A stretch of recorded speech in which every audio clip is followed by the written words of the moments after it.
the dark. Finally, I can see you crystal clear. I have watched episodes of the first season of Next Great Baker. I believe I most relate to Dana and Megan. Dana, I like he's just kind of calm and cool and just kind of sits back, and he just doesn't get all uptight and frantic like a lot of the contestants did. Megan, I believe, because I think our decorating styles are the same. She's got that bit of the leadership role. I liked her style of decorating, so I'd say those are the two people that I most relate to. My competitive side or nature, first, I instantly get that, okay, I can do this, I'm going to do this, I'm going to do the best, I'm going to be the best. But I think it's more of an internal drive. I don't sit and think about, I need to compete against them, what are they doing, that person. It's more just me and inside me and me wanting to do my very, very best.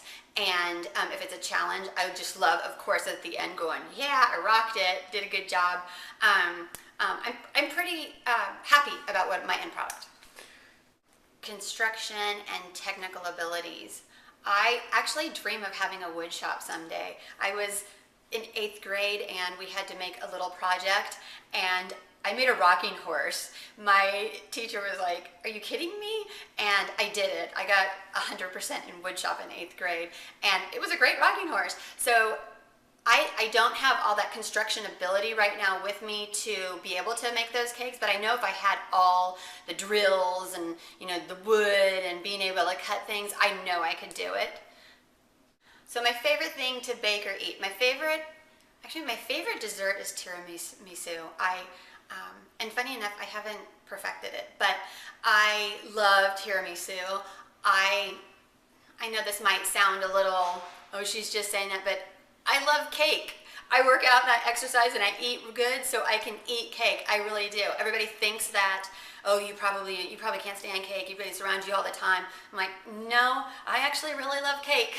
I love buttercream. I just love it. My favorite cake that I make is an almond amaretto cake. I like the crunchy texture. I love the amaretto. I like that you can top it with whipped cream, buttercream, whatever, and it's a great, amazing cake.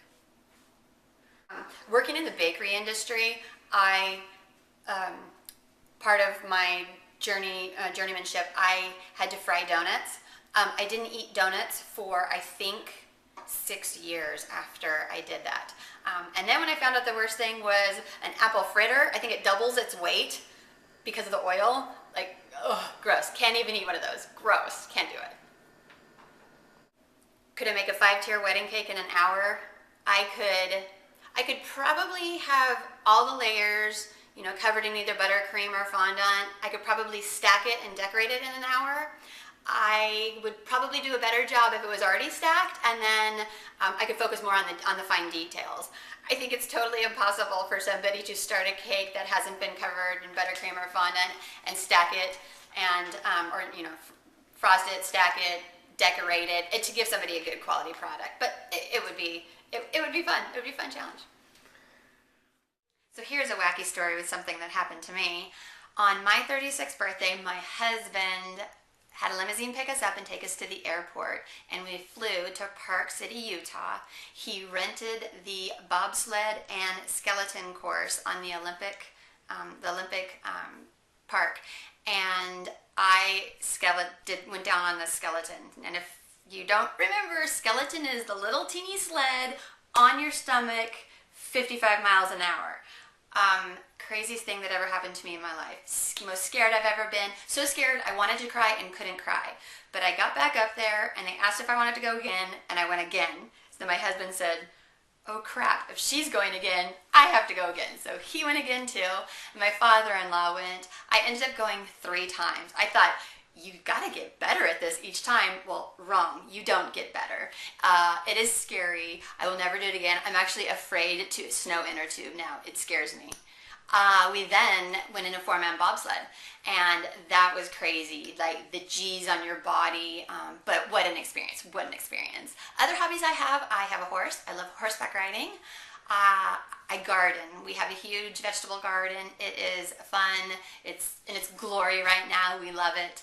And that's just a few things about me. So, stressful situations. I handle stress pretty well. I'm kind of that person when, say, there's an event that I'm involved with.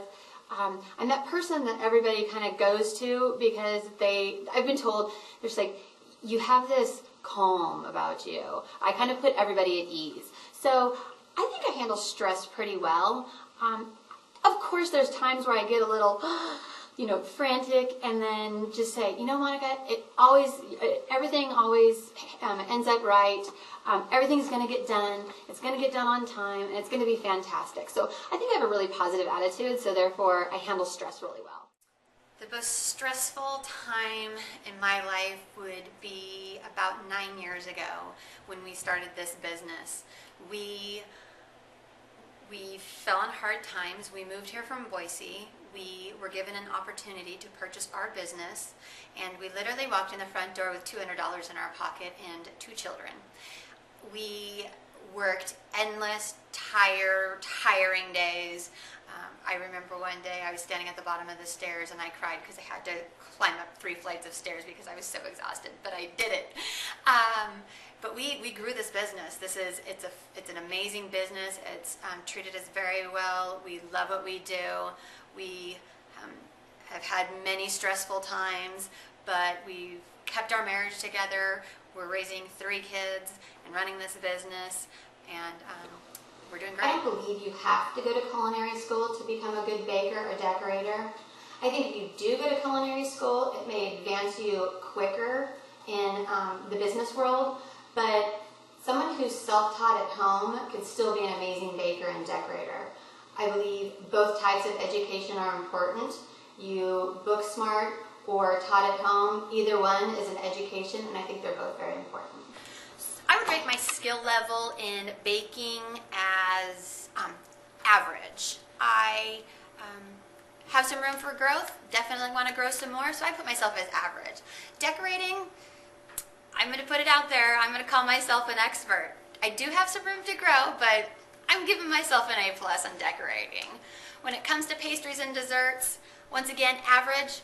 Got some growth to do. I want to perfect recipes. I would love to have them just in my brain and be able to pop them out. The things that push my buttons. I can't stand people with a big ego. It drives me crazy.